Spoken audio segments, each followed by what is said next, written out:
дадеме прецизна и јасна информација зошто процедурата за избор на членови на Државната изборна комисија се наоѓа во ваква фаза во која што вие внимателно информиравте во минатите денови. Би сакал да потенцирам дека станува збор за комплицирана постапка во која што е потребна целосна согласност од парламентарните групи во Собранието на Република Македонија за да може успешно да се заврши постапката. Покрај оние фази кои што веќе ги одминавме со донесување на одлука за објавување на конкурс и со завршување на конкурсот следат неколку фази кои што треба внимателно, прецизно и усогласено да се спроведат. Првата фаза е утврдување на прочистена листа на кандидати, односно апликанти кои што ги исполнуваат условите. Тоа треба да го направи Комисијата за прашање на изборите и именувањата, каде што, како што добро знаете, станува збор за комисија раководена од страна на опозицијата, но комисија која што исто така има комплицирано мнозинство во себе, односно коалицијата на СДСМ има 6 члена во таа комисија, коалицијата на ВМРО има 6 члена во таа комисија и еден пратеник е представник на партијата БЕСА. БЕСА на господинот Билал Касан. Значи, тоа е еден момент кој што треба да се има во предвид. Втор момент кој што треба да се има во предвид е тоа дека после утврдување на листата на апликанти кои што ги исполнуваат условите, таа листа се праќа до господинот Талат Џафери кој што има законска обврска да ги извести партиите и да ги замоли во рок од 3 дена да достават предлози од утврдените кандидати. Значи, тоа е втора фаза во која што партиите ќе треба да бидат респонзивни, односно ќе треба да се усогласени за да бидат респонзивни на барањето на господинот Талат Џафери. Така составените предлози се доставуваат до Комисијата за прашање на избори и именувања како трет чекор од тука натаму. Комисијата за прашање на изборите и именувањата од сите стигнати предлози оформува конечна предлог одлука во која што треба да има, значи, кандидат за председател, кандидат за членови во согласно со изборниот законник, последните избори, односно со стариот модел кој што беше на сила допред година и пол-две, и таквиот предлог да го достави до Собранието на Република Македонија, односно до господинот Талат Џафери, кој што е обврзан, тој предлог да го стави на седница, да отвори расправа, а Собранието за да го донесе тој предлог, мора да го гласа предлог составот на Државната изборна комисија со двотретинско мнозинство. Значи, уште еден пат, трет пат од тука натаму, мора да има усогласеност помеѓу политичките партии за да се спроведе овој процес успешно. Доколку нема усогласеност, постои можноста комисијата да свика седница, но таквата процедура во старт ќе биде осудена на неуспех. Односно, тоа ќе значи дека во одреден момент од овие фази ќе треба да се констатира дека е неуспешна целата постапка и целата постапка ќе треба да се започне одново. Тоа значи одново да се донесе одлука за распишување на оглас, односно конкурс, одново да помине рокот за пријавување на апликанти и одново целата процедура да оди. Јас, како председател на Комисијата за избори и именувања, ценам дека е добро на ваков начин, со ваша помош како представници на медиумите, на јавноста, да апелираме до политичките партии, што е можно побрзо да се усогласат за сите неопходни постапки, за да не биде притисокот онака како што е, може би и објективно, не би сакал да се жалам врз Собранието или врз Комисијата за прашање на изборите и именувањата. Значи, јас сум свесен за одлуките кои што ги носам во насока на некакво одложување на целата постапка, си ја познавам својата одговорност, но тоа го правам со цел да оставиме уште малку простор за она што е неопходно очигледно во согласност со изборниот законник, политичко усогласување помеѓу партиите. Во првиот момент кога ќе добиеме сигнал од сите политички групации во Собранието дека е возможно да се истера целата постапка од почеток до крај, сме спремни во многу брз период. Нас ни се дури и формуларите готови, проценка на кандидатите имаме направено, пропратните писма во Собранието се изготвени, значи сето тоа е подготвено. Би сакал да кажам дека на оваа тема сум и во комуникација со господинот Талат Џафери.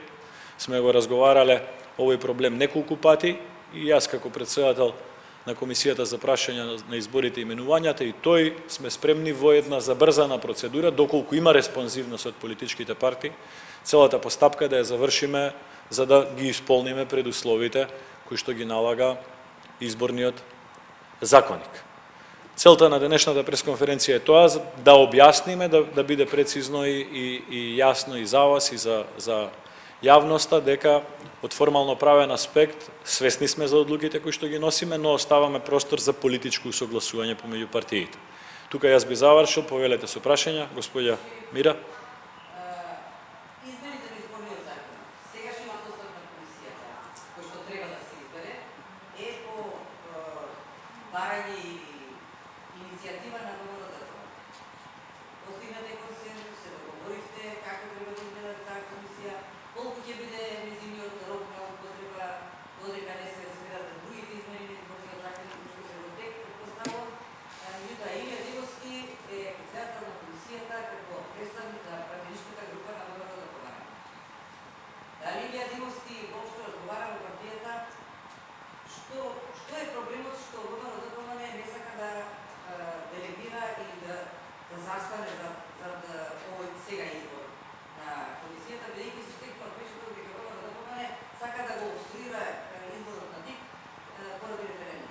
Јас го немам тој впечаток. Се уште не сме ни дојдени до фаза на делегирање на кандидати од политичките партии. Тоа би било на втора фаза која што кој што прецизно ви ги набројав како чекори. Секако дека сум разговарал во партијата, но би сакал повеќе да се држам до формално правните обврски кои што ги имам како председател на Комисијата за прашање на избори и именувања на Собранието на Република Македонија во целиот контекст во кој што се наоѓаме со оглед на тоа дека парламентарното мнозинство е на другата страна и така натаму и така натаму.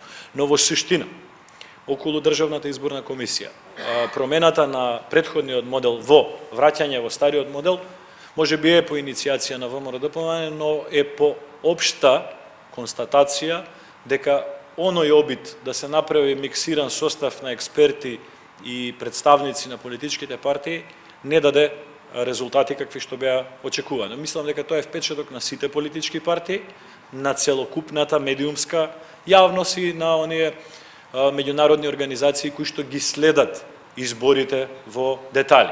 Че ако ги погледнете извештаите и на ОБСЕ и на ОДИХР, мислам дека ќе ги најдете причините зошто Собранието се реши да го врати стариот модел. Јас немам прецизни информации, не учествувам во директните контакти помеѓу партиите, но она што начелно знам или можам да кажам дека станува збор за одложување на донесување на законски измени во неколку сфери кои што биле договорени заедно со пакетот на двотретински закони, но за нас непознати причини се уште не се ставени во собраниска процедура. Како и да е, јас би сакал да апелирам до политичките партии пред се до мнозинството. Долго време сум раководел со мнозинството во Собранието на Република Македонија, дека улогата на мнозинството е да ги води процесите, но во тие процеси, ако сакаат да бидат успешни, треба да учествуваат сите.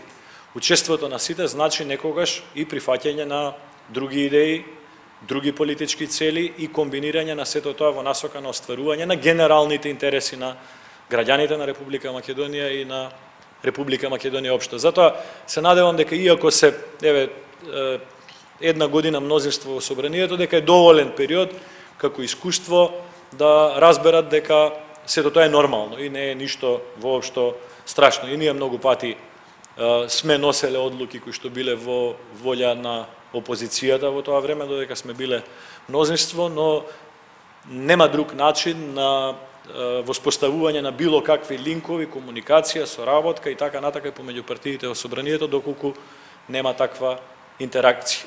ВМРО-ДПМН сама не може никаков закон да донесе во Собранието, заради тоа што е малцинство, но е репрезент на огромен број на граѓани на Република Македонија. Впрочем и на парламентарните избори, според кои што е составен овој состав, најголем број од граѓаните и гласаа за ВМРО-ДПМН како поединечна коалициона листа. И затоа мислам дека сепак јас би оставил простор да оставиме на партиите, се надевам дека ќе најдат излез од оваа ситуација. Повелете.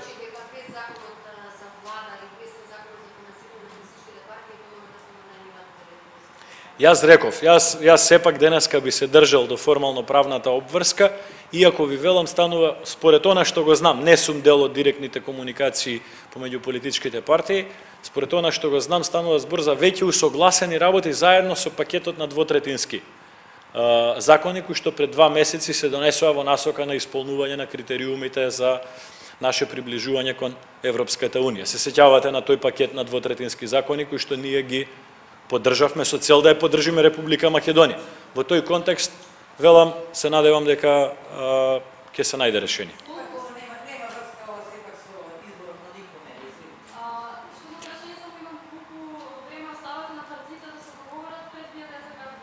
Видете, има и други варианти, во смисла на тоа дека господинот Џафери може сам да ја свика комисијата, да ме прескокне мене како председател на комисијата, тој мислам дека во текот на вчерашниот ден тоа и го изјави за едно од телевизиските станици. Мислам дека секој чекор кој што нема да е усогласен, нема да донесе позитивен резултат, односно резултатот ќе биде неуспех на оваа постапка за избор на членови на Државната изборна комисија.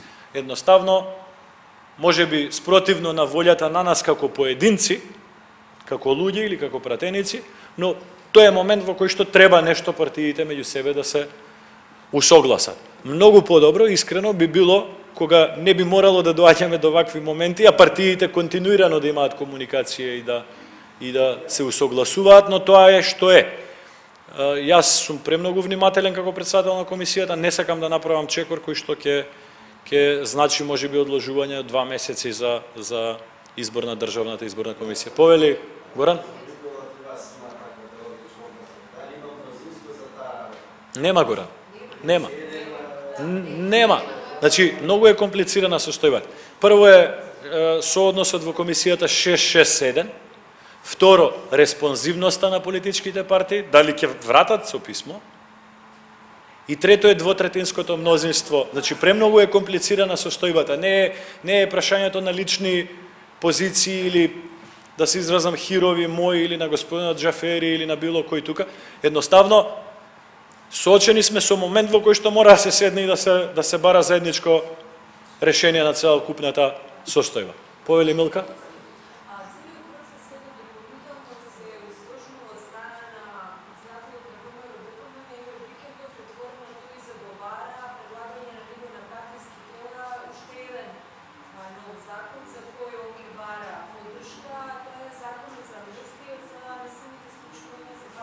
Јас можам слободно да ви потврдам дека таа идеја на господинот Мицковски не е поврзана со оваа постапка. Тоа е. Значи, не е поврзана со оваа постапка. Мислам дека сум прецизен. Да, за тоа си дадов слобода, заради тоа што сум го разговарал тоа со господинот Мицковски. Значи, таа идеја, тој предлог на господинот Мицковски не е поврзан со оваа постапка за членови на ДИК. Во оваа постапка станува збор за принципиални позиции, кои што се повторно, велам, базирани на веќе усогласени работи во пакет со двотретинските закони. Да, само еден по еден за да можам, ќе одговорам на се.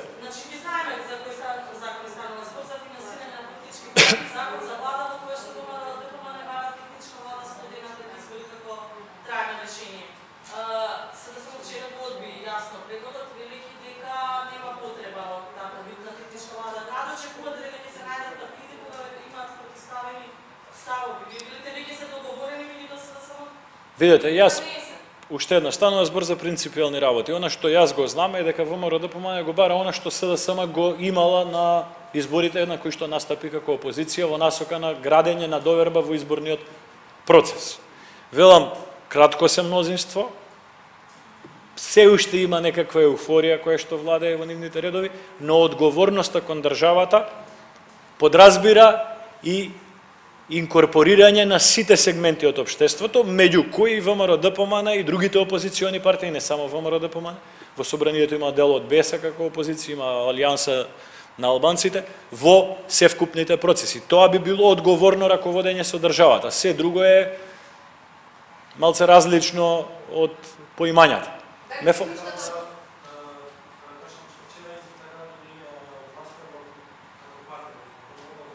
Само погласно ако можеме.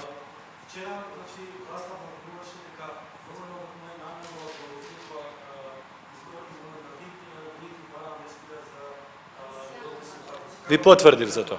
Ви потврдив за тоа. Ви кажав дека таа идеја на господинот Мицковски, која што е јавно кажана, соопштена, презентирана, не е поврзана со овој процес и би било непринципиелно од страна на СДСМ, можеби знаеле, можеби не знаеле, не би сакал да давам политички квалификации, но би било непринципиелно да се поврзува со оваа постапка. Јуле повели?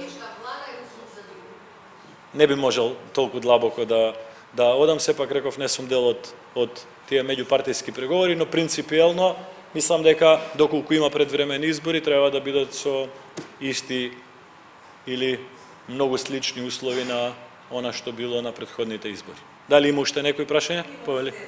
И тука да завршим. Опозицијата од формирањето на ова мнозинство сегашно бара предвремени избори. Како може да се реализираат предвремени избори ако нема државна изборна комисија? Видете, доколку не имаме намера да го во наводници обструираме гласањето на ДИК, можам јас уште денес каде е започна постапката, за една недела таа ќе заврши неуспешно и ќе имаме гаранција дека бар уште 2 месеци нема да се формира државна изборна комисија заради другите услови кои што ви ги кажа. Во тој случај ќе живееме во една лимбо ситуација во која што ќе нема државна изборна комисија. Не е тезата ваша, не се поклопува со реалните постапки кои што ги превзема. Не знам. Тоа мислам дека треба до раководството на партиите. Ви благодарам многу.